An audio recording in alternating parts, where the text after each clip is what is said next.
नमस्कार बच्चों।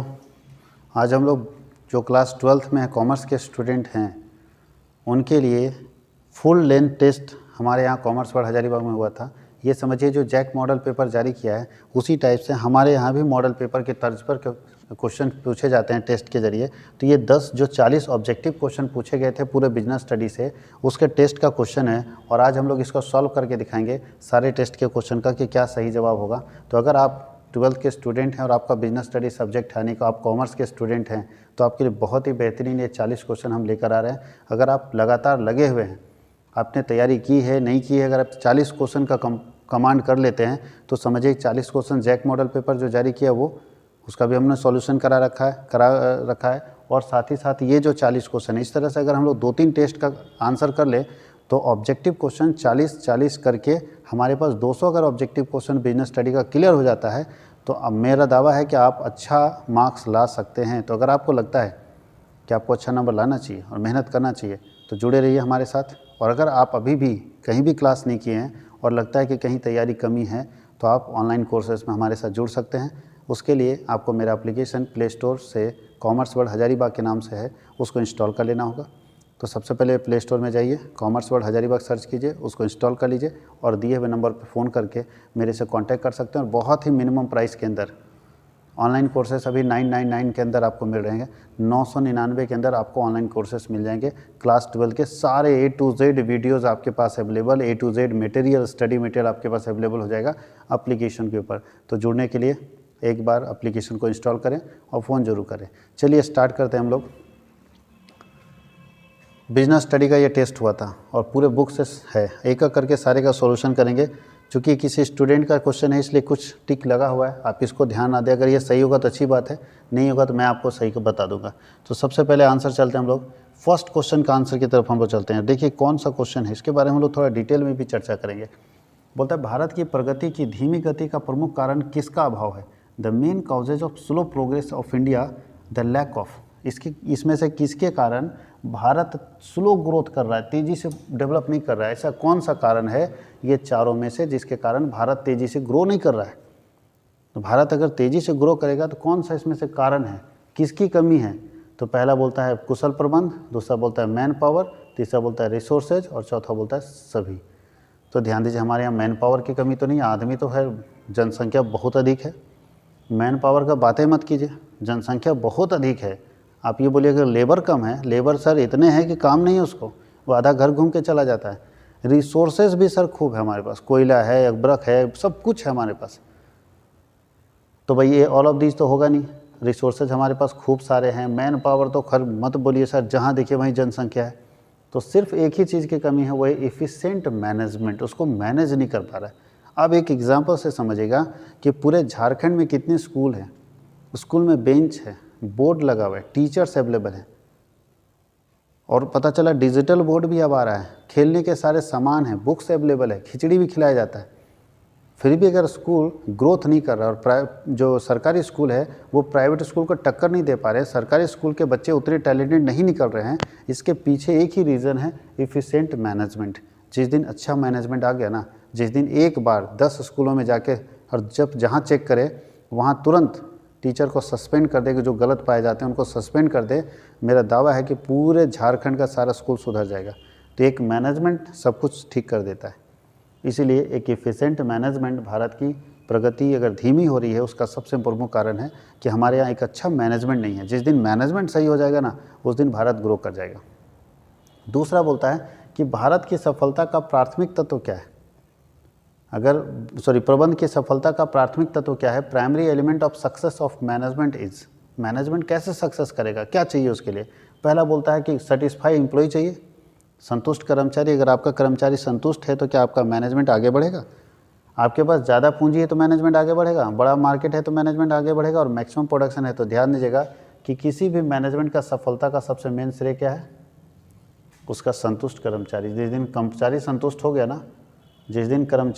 हो गया ना, उस दिन आपकी कंपनी बहुत आगे बढ़ जाएगी। सोचिए सारे वर्कर सेटिस्फाई, संतुष्ट है, तो ध्यान दीजिएगा उस समय ऐसा होगा कि 5 बजे वर्कर की छुट्टी होगी, लेकिन अब वर्कर अपनी मर्जी से 6 बजे तक काम करेगा कि सर हमको काम करने दीजिए, हमको कंपनी को ग्रो करना है, कंपनी को आगे बढ़ाना है। इसलिए जो हमारे संतुष्ट वर्कर होते हैं, जो हमारे सेटिस्फाई वर्कर होते हैं वो सबसे इम्पोर्टेंट चीज़ होते हैं किसी भी मैनेजमेंट के सक्सेस के लिए। वर्कर को सेटिस्फाई करना बहुत ज़रूरी है। अब बोलता है कौंडजेम ओडोनेल के अनुसार प्रबंध के कितने काम हैं, तो आप याद रखिएगा जितने लोग प्रबंध के जितने भी काम आप जानते हैं आज तक वो सब कौंडजेम ओडोनेल का ही काम जानते हैं। इनका काम है पोस्ट डीसी, इनके काम को बोलते हैं POSDC। पोस्ट डीसी का मतलब होता है planning, organising, staffing, directing, controlling. Planning, organising, staffing, directing, controlling. तो कितने फंक्शन है, तो 5 फंक्शन है, सॉरी यहाँ 5 फंक्शन है। कितने फंक्शन है, 5 फंक्शन है, याद रखना।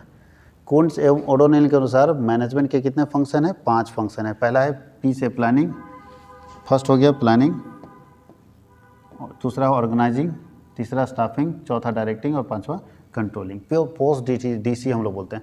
अब बोलता है मैनेजमेंट के कितने स्तर होते हैं, तो मैनेजमेंट के 3 लेवल होते हैं। पहला लेवल का नाम है top level management. Top level management जो सबसे ऊपर रहता है जिसमें डायरेक्टर वगैरह रहता है। दूसरा होता है मिडिल लेवल मैनेजमेंट जिसमें आपके डिपार्टमेंटल हेड होते हैं जैसे finance manager, marketing manager, production manager. और तीसरा होता है लोअर लेवल मैनेजमेंट जिसमें आपके सुपरवाइजर आते हैं, जिसमें आपके फोरमैन आते हैं। ये 3 लेवल होता है मैनेजमेंट का, टॉप लेवल, मिडिल लेवल और लोअर लेवल। यानी उच्च स्तरीय प्रबंध, मध्य स्तरीय प्रबंध और निम्न स्तरीय प्रबंध, 3 तरह के प्रबंध के लेवल होते हैं।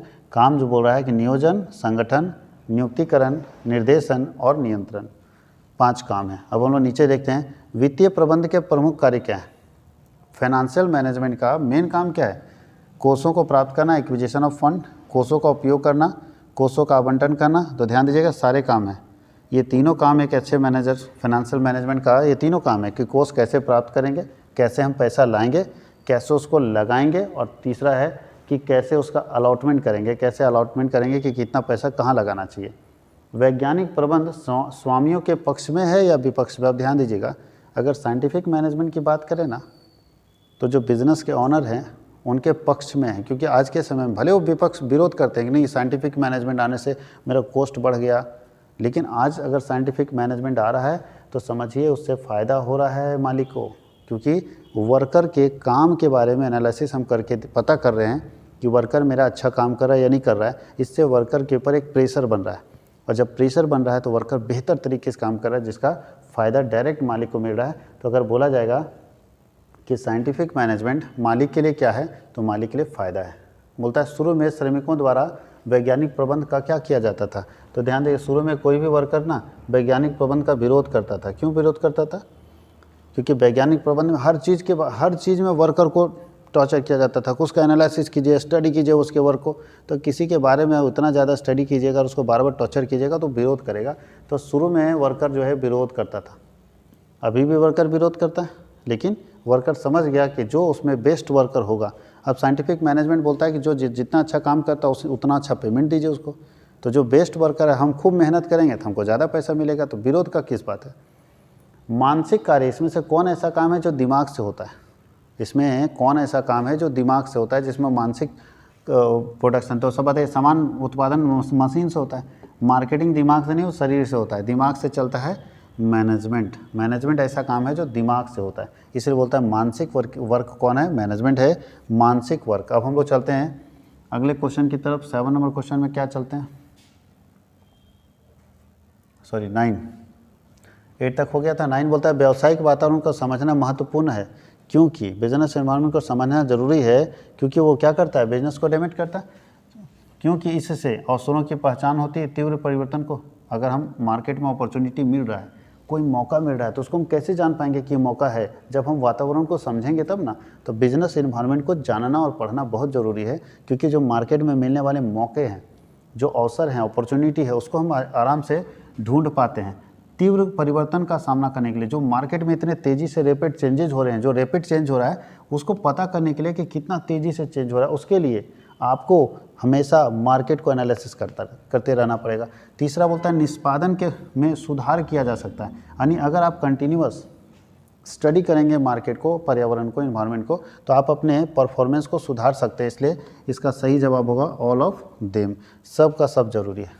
उसके बाद बोलता है उदारीकरण का मतलब क्या होता है, लिबरलाइजेशन का मतलब क्या होता है, तो याद रखिएगा ये 1991 में आया था दोस्तों, 1991 1991 LPG liberalisation, privatisation and globalisation, जिसको बोलते हैं उदारीकरण, निजीकरण और वैश्वीकरण। उदारीकरण, निजीकरण, वैश्वीकरण 1991 में आया था। उसमें doctor Manmohan Singh finance minister थे, doctor Manmohan Singh finance minister थे। इसको बोलते हैं नई आर्थिक नीति, न्यू इकोनॉमिक पॉलिसी।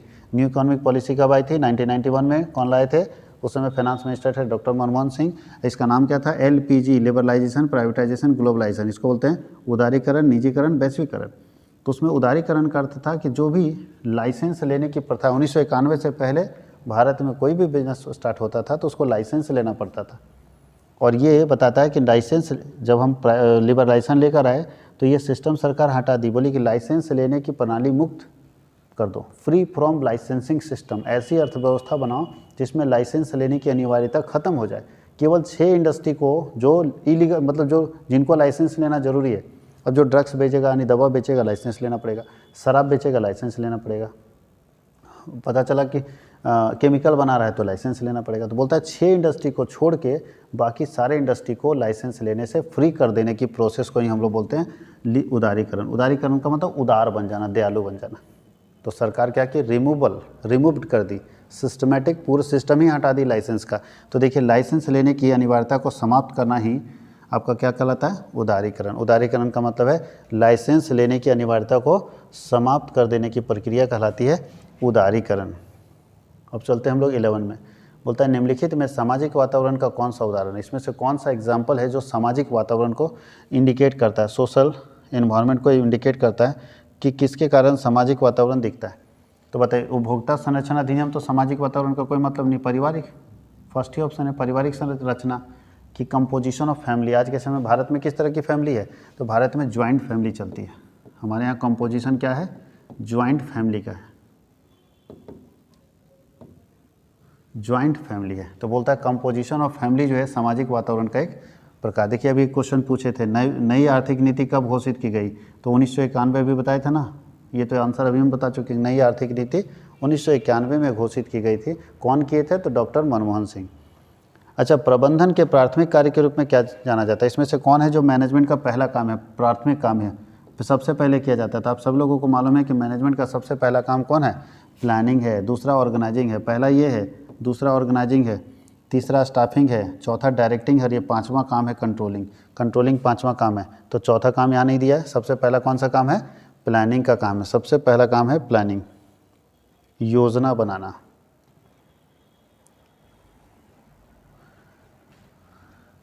चलिए सबसे पहले आगे बढ़ते हैं हम लोग। ये सेम डबल लिखा गया। यदि किसी फर्म ने अपने उत्पाद को केवल नगद आधार पर बेचने का निर्णय किया, अगर कोई बिजनेस ऐसा डिसीजन करता है कि हम जो हमारे पास जो प्रोडक्ट है, हमारे पास जो सामान है, हम केवल नगद बेचेंगे, उसको क्या बोलते हैं? उसको प्रक्रिया बोलते हैं, नीति बोलते हैं, विधि बोलते हैं या उद्देश्य बोलते हैं। आप सभी लोगों को मालूम है कि अगर कोई उधार बेचने का निर्णय करता है तो उसको हम लोग नीति बोलते हैं। नहीं, अब देखते हैं दुकान में चिपका रहता है नो क्रेडिट सेल, आज नगद कल उधार, उधार मांगकर शर्मिंदा ना करें। तो अगर ऐसा कोई बिजनेस नीति बना रखा है, ऐसा कोई नियम बना रखा है कि भैया हम उधार नहीं बेचते हैं, उधार मांग के शर्मिंदा ना करें, आज नगद कल उधार, तो ये उसकी नीति है, ये उसकी क्या है? बिजनेस करने की पॉलिसी है कि वो बिजनेस ऐसे ही करता है। पहले ऐसे ही आदमी बोल देता है अगर उधार नहीं देगा, वो उसकी पॉलिसी एक उधार देवे नहीं करता है, तो उसकी नीति है कि भैया हम उधार नहीं बेचेंगे। तो अगर ऐसा कोई सिस्टम बना रखा है तो उसको नीति बोलते हैं। क्या बोलते हैं? नीति बोलते हैं कि उधार नहीं बेचेगा वो। अब चलते हैं हम लोग, अंगूठे का नियम क्या है? तो बोलता है कि अंगूठे का एक नियम है जो प्रबंधक निर्णय लेने को आसान बनाने के लिए उपयोग किया जाता है। ऐसा इसमें कौन सा नियम है जिसके कारण प्रबंधक को अंगूठे का नियम, रूल ऑफ थंब मतलब पुराना सिस्टम, जिससे आसानी से प्रबंधक निर्णय ले लेता है, तो उसको अनुमान बोलते हैं। क्या बोलते हैं? अनुमान लगाना। इस दुनिया का सबसे आसान तरीका है। किसी को भी कुछ डिसीजन लेने बोलो तो अनुमान लगाएगा, हाँ ऐसा होगा। तो ये पुराने नियम है सर, जहाँ आप अनुमान लगाते हैं। अब के समय में अनुमान नहीं लगाया जाता है। किसी को भी निर्णय लेने बोल दो, कोई भी डिसीजन लेने बोल दो, सब तुरंत अनुमान लगाएगा कि हाँ ऐसा होगा, इतना होगा, ऐसे होगा, सब अनुमान। तो अनुमान इस दुनिया का सबसे पुराना नियम है डिसीजन लेने का। किसी को निर्णय लेने बोलोगे तो अनुमान लगा देगा वो। उसके बाद के बाद योजनाओं को लागू किया जाता है। इसमें से किसके बाद किसी प्लान को अप्लाई किया जाता है? जानते हैं प्लानिंग का प्रोसेस लिखा हुआ है। ये प्लानिंग का क्या है? प्रोसेस लिखा हुआ है। तो पूछता है execution of plan and implementation of plan, plan को लागू किसके बाद करेंगे? तो सबसे पहले आपको मालूम होना चाहिए, सबसे पहले हम लोग क्या करते हैं? ऑब्जेक्टिव सेट करते हैं। सबसे पहले ऑब्जेक्टिव सेट करते हैं, फिर दूसरा बोलता है डेवलपिंग प्रीमिसेस, तीसरा बोलता है सेलेक्टिंग एन अल्टरनेटिव, जो अल्टरनेटिव जो भी ऑप्शन अपने पास आएगा उसमें उसको सेलेक्ट करेंगे। और इसके बाद याद रखिएगा, किसके बाद, जब हम सेलेक्ट कर लेंगे किसी सारे अल्टरनेटिव में से किसी बेस्ट ऑप्शन को सेलेक्ट कर लेंगे तो हम फिर लागू करेंगे अपने प्लान को। तो हम लोग प्लान लागू करते हैं सेलेक्टिंग द अल्टरनेटिव के बाद, अल्टरनेटिव का चुनाव करने के बाद हम अपने प्लान को लागू कर देते हैं। आगे बोलता है तो याद रखिएगा ए होगा, प्रबंधन के किस कार्य के तहत विभिन्न पदों के बीच संबंध को समझाया गया है। कौन सा ऐसा मैनेजमेंट का काम है जिसमें ऐसा बताया गया है कि किस व्यक्ति को क्या करना चाहिए, मैनेजर को क्या करना चाहिए, सुपरवाइजर को क्या करना चाहिए। तो ऐसा कौन सा काम है जिसके अंदर समझाया गया। तो आप सभी जानते हैं इसको संगठन बोलते हैं। क्या बोलते हैं, संगठन में हर व्यक्ति को समझाया गया कि right person for right job, सही आदमी को सही जगह बैठाओ। अब मैनेजर बनाए तो उसका क्या राइट है, क्या ड्यूटी है, अगर डायरेक्टर बनाए तो उसका क्या अधिकार है, क्या कर्तव्य है। हर व्यक्ति का, अगर सुपरवाइजर है तो उसका क्या अधिकार है, क्या कर्तव्य है, कैशियर है तो उसका क्या काम है, क्या नहीं करना है। हर व्यक्ति का क्या करना और क्या नहीं करना है ये सब संगठन में तय रहता है। तो संगठन एक ऐसा फंक्शन है मैनेजमेंट का जिसमें हर व्यक्ति को उसके काम पहले से बटे होते हैं। इसीलिए संगठन कर देने से कोई व्यक्ति निश्चिंत रहता है कि हमको यही काम करना है। आगे बोलता है संगठन की आवश्यकता कहाँ है, where the need of organisation, किस जगह पे संगठन का जरूरत पड़ता है। तो बोलता है बिजनेस में, नॉन बिजनेस में। भैया हम आपको बता देते हैं संगठन इस दुनिया में हर जगह जरूरत पड़ता है, चाहे वो बिजनेस हो या बिजनेस नहीं हो। तो यहाँ भी जरूरत पड़ेगा, यहाँ भी जरूरत पड़ेगा, इसलिए बोथ ऑप्शन सही है दोनों जगह पे। चाहे आप बिजनेस कर रहे हैं तो भी संगठन चाहिए, नहीं भी बिजनेस करें तो संगठन चाहिए। आज बताइए कांग्रेस पार्टी बिजनेस कर रही है, चुनाव लड़ रही है, संगठन नहीं है। बीजेपी चुनाव लड़ती, संगठन नहीं। आम आदमी पार्टी का संगठन नहीं। तो संगठन बिजनेस में भी हो सकता है, आउटसाइड ऑफ बिजनेस भी हो सकता है। कौन सा संगठन ढांचा जानबूझकर स्थापित किया जाता है, ऐसा कौन सा संगठन ढांचा है जो अपने आप बन जाता है जानबूझ के। तो आप सब जानते हैं इसको अनौपचारिक संगठन बोलते हैं, इनफॉर्मल बोलते हैं। जो ज़बरदस्ती अपने से जानबूझ के अगर कोई संगठन स्थापित कर देता है तो संगठन को अनौपचारिक बोलते हैं, जिसका ना कोई देश है, ना कोई पॉलिसी है, ना कोई लीडर है, कुछ भी नहीं है। आगे बोलता है कौन सी संगठन संरचना नियमों और प्रक्रियाओं पर आधारित होती है। देखिए यही है औपचारिक, कहाँ पे है औपचारिक, ये नियम और सिस्टम से चलने वाला संगठन संरचना को बोलते हैं फॉर्मल ऑर्गेनाइजेशन। ऐसा संगठन संरचना जो नियम से चले, जिसका कोई लीडर होता है, जिसकी कोई पॉलिसी होती है, जिसका कोई सिस्टम होता है, उसको बोलते हैं औपचारिक संगठन। है जिसका कोई नियम कानून नहीं होता उसको बोलते हैं अनौपचारिक संगठन। ये व्यक्तिगत संबंधों के कारण बनता है, created due to personal relation. अब बताइए कि आपका दोस्त को कोई मार दिया, कैसे करता है ये सब, ये तो तुरंत बन जाता है जी। अगर तुम्हारे दोस्त को कोई हल्का भी छू दिया और फ़ोन कर दिया कि आओ गांधी मैदान बुलाए हैं, तो तुरंत पहुंच जाता है 50 आदमी, उसमें कोई लीडर नहीं है। अगर उस सामने से कोई आदमी यार बोले कि तुम लोग में जो सीनियर है, जो लीडर है, सो हमारे पास आओ बात करेंगे, डिस्कशन करेंगे, तो कोई लीडर नहीं, सब आ जाता है। क्यों? क्योंकि वो अनौपचारिक संगठन है, और अनौपचारिक संगठन पर्सनल रिलेशन के कारण बनता है। नहीं जाके बोलता कि मेरे दोस्त को मार देगा तुम, दिखा देंगे हम तुमको। तो ये क्या है, संबंध है, उसके साथ उसका अच्छा संबंध है, इसलिए उतना चिल्ला रहा है, उतना गर्मी दिखा रहा है। इसका मतलब है उसका अच्छा संबंध है। तो बोलता है पर्सनल रिलेशन के कारण अगर कोई संगठन बन जाता है तो इस संगठन को अनौपचारिक संगठन बोलते हैं, जो आए दिन बनता रहता है। गांधी मैदान कहीं भी आए दिन बनता रहता है, कोई न कोई भिड़ता ही रहता है, अभी गर्म खून है। अनौपचारिक संगठन सिस्टम से बनता है, इसके रूल्स रेगुलेशंस होंगे, इसके ऑनर्स होंगे, इसमें ये राइट डिसाइड रहेगा कि किसको बोलना है, किसको नहीं बोलना है, सब कुछ पहले से डिसाइडेड अगर कोई ऑर्गेनाइजेशन है तो वो कहलाता है और formal organisation.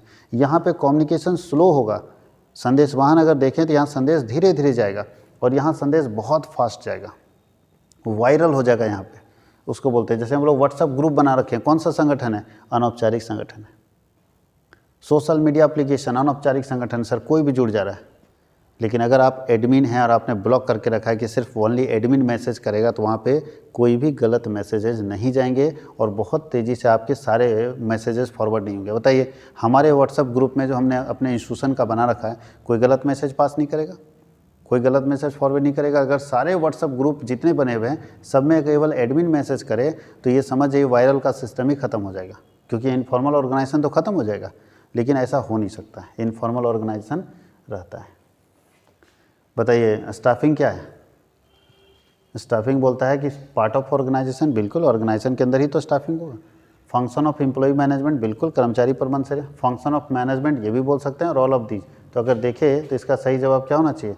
All of these. कोई दिक्कत है? और अगर सिंप ये पूछ देता है स्टाफिंग इज, तो staffing is function of management, staffing is function of management ये भी बोल सकते हैं, लेकिन सही जवाब होगा ऑल ऑफ दीज, क्योंकि स्टाफिंग तीनों है। स्टाफिंग का मतलब function of employ management, human resource management का फंक्शन है स्टाफिंग, उसमें करना ही पड़ेगा। तो ऑल ऑफ दीज सही जवाब होगा। तो 21 का हम लोग लिखते हैं ऑल ऑफ दीज, सारा का सारा सही। अब चलते हैं हम लोग 22 नंबर की तरफ। अच्छा 22 नंबर क्वेश्चन नीचे ही था। कर्मचारी का प्रशिक्षण है, एम्प्लॉय ट्रेनिंग क्या है? बताइए, एम्प्लॉय का अगर ट्रेनिंग हम देते हैं तो एम्प्लॉय का ट्रेनिंग क्या है? आवश्यक है, ट्रेनिंग एम्प्लॉय को देना आवश्यक है, अननेसेसरी है, कंपलसरी है? अभी बताइए, आज के समय में देखा जाए तो एम्प्लॉय का ट्रेनिंग क्या होना चाहिए? तो अगर सही मायने में देखा जाए तो एम्प्लॉय को ट्रेनिंग मिलना ही चाहिए। बिना ट्रेनिंग आज के समय में कोई वर्कर काम नहीं करता। लेकिन बहुत जगह पे ऐसा पूछा जाता है कि क्या है, तो याद रखिएगा आवश्यक है, अनिवार्य नहीं है। चाहे कि कंपनी नहीं देना तो नहीं भी दे सकती है, अनिवार्य मतलब देना ही पड़ेगा, इसलिए आवश्यक सही है।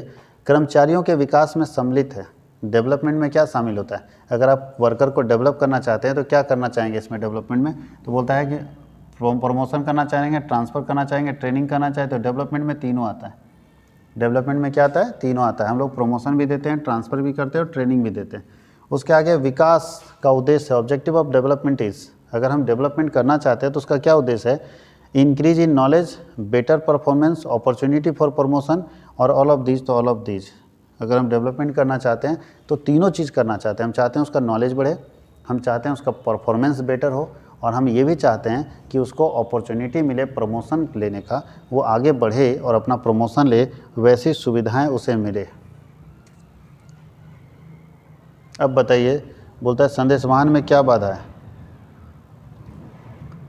Barrier in effective communication is, अगर बढ़िया से कम्युनिकेशन नहीं हो रहा है उसके क्या बैरियर्स होंगे? बताइए, हम अपनी बात आप तक पहुंचा रहे हैं और आपको नहीं सुनाई दे रहा है, आप नहीं समझ पा रहे हैं, उसके पीछे क्या क्या बैरियर हो सकता है? मेरी बात अगर आपको नहीं समझ आ रही है तो इसके पीछे पहला बैरियर हो सकता है लैंग्वेज का, हम जो बोल रहे हैं वो भाषा आपको समझ नहीं आ रही है। अब हिंदी पढ़ रहे हैं, कोई बच्चा को हिंदी नहीं समझ में आ रहा है, हम इंग्लिश पढ़ रहे हैं, किसी को इंग्लिश नहीं बुझा रहा है, तो बताओ ये कम्युनिकेशन बैरियर हो सकता है ना? हम समझा रहे हैं इतना मेहनत करके और सामने वाले को समझ नहीं आ रहा है। डिस्टेंस के कारण भी हो सकता है, अब हम ज़ोर ज़ोर से चिल्ला रहे हैं गाँव में या कहीं भी, और दूर खड़ा मेरा दोस्त है, ज़ोर ज़ोर से चिल्ला रहे हैं यहाँ आओ, अब सुन ही नहीं रहा है तो आएगा कैसे? तो यहाँ क्या परेशानी हो रहा है, तुम यहाँ गुस्सा रहे खूब कि बुला रहे हैं तुमको, आता काहे नहीं है?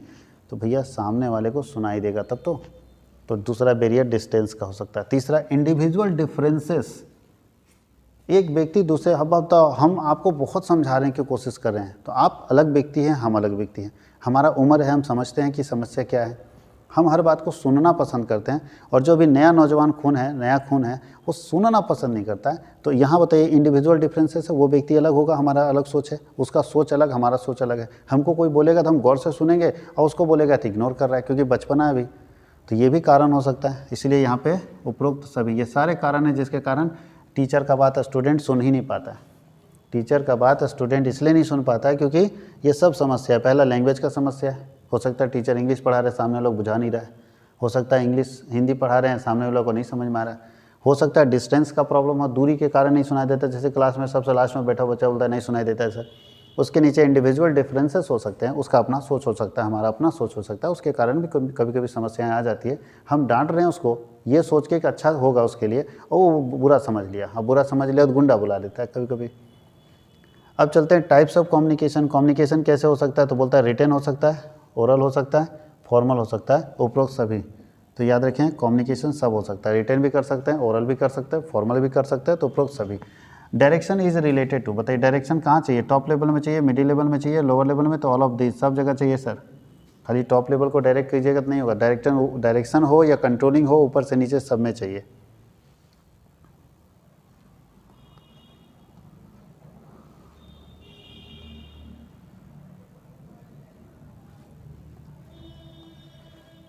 अब बोलता है प्रबंधकीय नियंत्रण किया जाता है, management control is done. Management को कंट्रोल कौन करता है? Top level management, lower level management, या मिडिल लेवल मैनेजमेंट, या सारे? तो ध्यान दीजिएगा, बोलता है मैनेजमेंट कंट्रोलिंग जो होता है हर जगह पे चाहिए, हर लेवल ऑफ मैनेजमेंट में। इसको भी कंट्रोल करने की जरूरत है, इसको भी कंट्रोल करने की जरूरत है, इसको भी कंट्रोल करने की जरूरत है।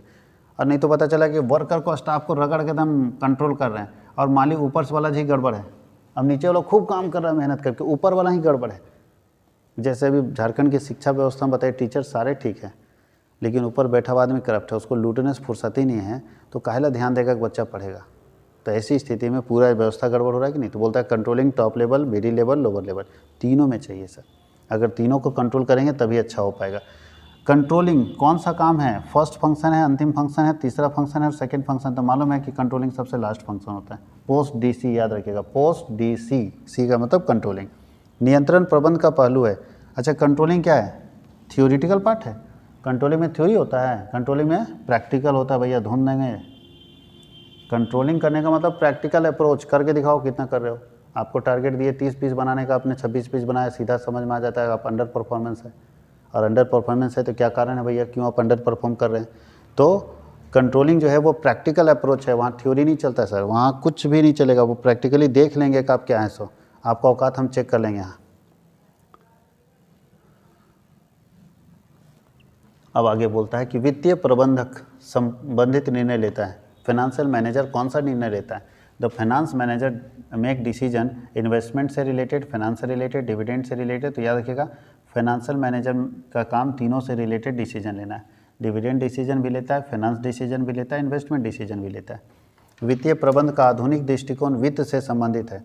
आज के समय में अगर मॉडर्न अप्रोच देखें फाइनेंशियल मैनेजमेंट का तो किससे संबंधित है, तो ध्यान दीजिएगा पैसे की प्राप्ति, पैसा कहाँ से आएगा, इसको प्रोक्योरमेंट का मतलब प्राप्ति होता है, यूटिलाइजेशन का मतलब है कहाँ उपयोग करेंगे, तो दोनों से संबंधित है, इसलिए दोनों ऑप्शन सही होगा। आज का जो फाइनेंशियल मैनेजमेंट है वो पैसा कहाँ से आएगा और कहाँ लगाएंगे, यही दोनों काम करना, आपको पढ़ाए भी थे। Financial management means decision making related to sources of finance and application of finance. कैसे पैसा आएगा, कहाँ से पैसा आएगा और उसको कहाँ लगाएंगे, इससे संबंधित निर्णय लेना वित्तीय प्रबंध के अंदर आता है। और यही modern approach of financial management है। उसके नीचे short term funds are required to meet. बताइए, कम समय के लिए अगर पैसा चाहिए तो किसके लिए चाहिए, बिजनेस में। बिजनेस बोलता है कि हमको कम समय के लिए भी पैसा चाहिए, मीडियम टाइम के लिए भी पैसा चाहिए और लॉन्ग टर्म के लिए भी पैसा चाहिए। तो कम समय के लिए पैसा बिजनेस को किसके लिए चाहिए, तो बिजनेस को चलाने के लिए चाहिए। गेट अपॉर्चुनिटी, कोई अगर मौका मिलेगा तो उसको पाने के लिए। अचानक कोई मौका मिलेगा कमाने का, तो भैया पैसा रहेगा तब ना कमाएंगे। उसके आगे क्या बोलता है, नन ऑफ दिस तो होगा नहीं, बोथ। तो इसका आंसर बोथ सही होगा, बोथ आंसर बिल्कुल सही होगा। अब बताओ जी, एक चाय वाला सुबह सुबह आया, उसके पास पूंजी नहीं था, कम पूंजी लेकर आया था। सुबह सुबह अचानक बस वहीं ख़राब हो गई और सारे पैसेंजर उतरे, बोले भैया चाय पी लो। तो पैसा हाथ में रहेगा तब ना किसी दुकान से दूध लाएगा, चीनी लाएगा। अब पैसा ही नहीं रहेगा तो कहाँ से करेगा, तो पूंजी चाहिए मौका का फ़ायदा उठाने के लिए। यह हो सकता है कोई शादी का पार्टी का ऑर्डर ही दे दिया कि लो भैया 3000 चाय का ऑर्डर ले लो, तो कितना देगा एडवांस, 500 रुपये एडवांस दे दिया। अब दूध कहाँ से खरीदोगे, चीनी खरीदोगे, तो अपना पूंजी रहेगा तब ना खरीदोगे। यही बात आपको ध्यान देना। तो अपना पैसा होना चाहिए, अगर अपने पास पैसा नहीं रहेगा तो बिजनेस नहीं चलेगा। अच्छा, नए बाज़ार, नए अंश किस बाज़ार में जारी किए जाते हैं, नए, अगर कौन सा ऐसा मार्केट है जिसमें नया शेयर बेचा जाता है, तो आपको बहुत अच्छे से बताए थे कि कौन सा ऐसा मार्केट है जिसमें नए शेयर बेचे जाते हैं। नए शेयर बेचे किस मार्केट में जाते हैं, कौन सा ऐसा मार्केट है जहाँ पे नए नए शेयर्स को हम लोग बेचते हैं। तो दो तरह का मार्केट बताए थे आपको, दो तरह का मार्केट है, एक है प्राइमरी मार्केट, एक है सेकेंडरी मार्केट। ठीक है, प्राइमरी मार्केट में नए शेयर को बेचेंगे, नया शेयर बेचेंगे प्राइमरी मार्केट में। सेकेंडरी मार्केट में पुराना शेयर बेचेंगे, सेकेंड हैंड नाम ही है इसका। सेकेंडरी मार्केट में पुराना शेयर बेचेंगे। ठीक है, पुराना शेयर कहाँ बेचेंगे, सेकेंडरी मार्केट में। नया शेयर कहाँ बेचेंगे, प्राइमरी मार्केट में। और याद रखना है, जो प्राइमरी और सेकेंडरी मार्केट है ये ऑर्गेनाइज मार्केट है, संगठित इसलिए क्योंकि इसका नियम कानून है, इसको चलाने वाली संस्थाएं हैं, असंगठित बाजार नहीं है। यानी पूछेगा संगठित बाजार कौन है, तो सेकेंडरी मार्केट भी संगठित बाजार है और प्राइमरी मार्केट भी संगठित बाजार है। और प्राइमरी मार्केट में नया बिकेगा प्राइमरी में और पुराना ओल्ड कहाँ बिकेगा, सेकेंडरी में। पुराना बिकेगा सेकेंडरी में, नया बिकेगा प्राइमरी में। मुद्रा बाजार में व्यवहार होता है। अगर मनी मार्केट में बात करते हैं तो मनी मार्केट में आपको पता होना चाहिए कि शॉर्ट टर्म सिक्योरिटी में डील होता है। मनी मार्केट ऐसा मार्केट है जहाँ पे 1 साल से कम समय के लिए अगर आपको पैसा चाहिए तो आसानी से अवेलेबल हो जाएगा।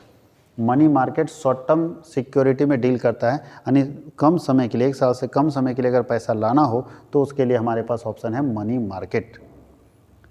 और कैपिटल मार्केट 1 साल से ज़्यादा समय। मनी मार्केट, ध्यान दीजिएगा, मनी मार्केट 1 साल से कम और कैपिटल मार्केट 1 साल से ज़्यादा।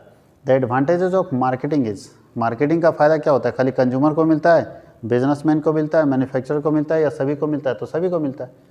कंज्यूमर को फ़ायदा मिलता है कि उसको नॉलेज होता है प्रोडक्ट के बारे में, प्राइस के बारे में, कोई ठग नहीं सकता।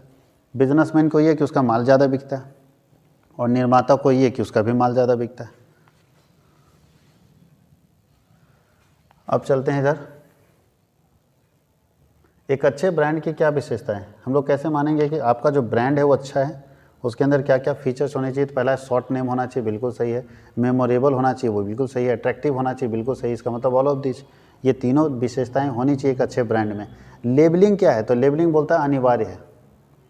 आप अपने प्रोडक्ट के ऊपर वाइट कलर का जो है रैपर चिपकाइए, उसमें प्रोडक्ट से रिलेटेड सारी जानकारी दीजिए कि क्या क्या प्रोडक्ट मिल के प्रोडक्ट बना है, कैसे यूज़ करना है, डेट ऑफ मैन्युफैक्चरिंग क्या है, डेट ऑफ एक्सपायरी क्या है, प्राइस क्या होगा, किस किस कलर में अवेलेबल है, कॉशंस क्या होने चाहिए, जिसको हम लोग बोलते हैं सावधानियाँ क्या क्या बरतें, कैसे इसको यूज़ करना है, सारी बातें लेबलिंग के अंदर लगी होती है। तो लेबलिंग अनिवार्य होता है। उपभोक्ता संरक्षण अधिनियम के अंतर्गत विवाद आते हैं। उपभोक्ता संरक्षण अधिनियम के अंतर्गत कौन कौन विवाद आते हैं बताइए। कंज्यूमर प्रोटेक्शन एक्ट में किसका विवाद आएगा, कंपनी का। कंज्यूमर प्रोटेक्शन एक्ट में जो विवाद आते हैं वो कंपनी के नहीं आते हैं, उपभोक्ता के आते हैं। देखिए यहाँ उपभोक्ता के विवाद आते हैं, ठीक है। अब सोचिए नौकरी संबंधी केस करने जाएगा कंज्यूमर कोर्ट में कि सर नौकरी नहीं मिल रहा। अगर नौकरी संबंधी केस कंज्यूमर कोर्ट में होने लगे तो झारखंड में इतने बेरोजगार हैं कि सब कंज्यूमर कोर्ट में लाइन लगा देगा नौकरी केस करने के लिए। तो नौकरी का केस कंज्यूमर कोर्ट में नहीं होगा। बताइए, अगर क्यों ही मारपीट वाला केस है तो कंज्यूमर कोर्ट में नहीं होगा। कंपनी का शेयर खरीदने संबंधी केस है तो कंज्यूमर कोर्ट में नहीं होगा। कंज्यूमर कोर्ट में होगा जो कोई बेचने वाला खरीदने वाले के साथ बदतमीजी किया है, मिसबिहेव किया है, उसका केस होगा। उपभोक्ता संरक्षण अधिनियम कब पारित हुआ है, सारे लोग जानते हैं। उपभोक्ता संरक्षण अधिनियम 1986 में पारित हुआ है। उपभोक्ता संरक्षण अधिनियम कब पास हुआ है, 1986 में पास हुआ। तो ये 40 क्वेश्चन है बच्चों, इसको बहुत अच्छे से तैयारी कर लीजिए। 2-3 बार कॉपी में लिखिएगा तो 40 क्वेश्चन तो याद हो जाएगा। और ऐसे हम लोग बहुत सारे सेट लेकर आएंगे जो आपके तैयारी में बहुत हेल्प करने वाले हैं और आपकी तैयारी को बहुत अच्छा बनाने वाले हैं। तो अगर आप चाहते हैं कि इसी तरह से तैयारी में जुड़े रहें तो मेरे चैनल में कंटिन्यू जुड़े रहिएगा और इसका फ़ायदा उठाते रहिएगा। Thank you.